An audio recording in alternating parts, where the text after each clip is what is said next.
আল্লাহ রাব্বুল আলামিন পবিত্র হাকিমের মধ্যে বলেন, ইন্নাল্লাযীনা আমানু ওয়া আমিলুস সালিহাত কানাত লাহুম জান্নাতুল ফিরদাউসি নুজুলা খালিদিনা ফিহা লা ইয়াবগুনা আনহা হিওয়ালা।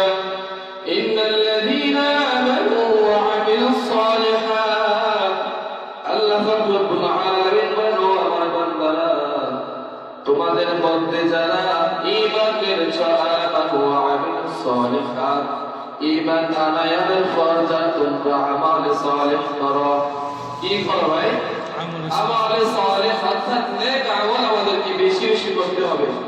আল্লাহ রাব্বুল আলামিন বলেন, ইন্নাল্লাযীনা আমানু ওয়া আমিলুস সালিহাত, ও আমার বান্দারা, তোমরা যারা ঈমান এনেছো, ঈমান আনার পর নেক আমল করেছো, কানাত লাহুম জান্নাতুল ফিরদাউসি নুজুলা।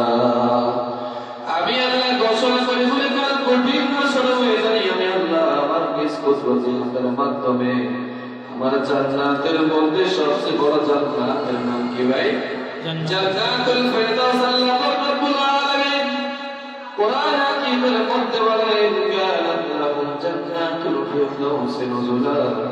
ও আমার বান্দারা, তোমরা ঈমান আনবে, ঈমান আনার পর নেক আমল করবা, আমি আল্লাহ কাল কঠিন হাসর ময়দানে তোমাদেরকে আমার জান্নাতের মধ্যে সবচেয়ে বড় জান্নাত, জান্নাতুল ফিরদাউসের মধ্যে দাখিল করব। বলে সুবহানাল্লাহ। আল্লাহ রাব্বুল আলামিন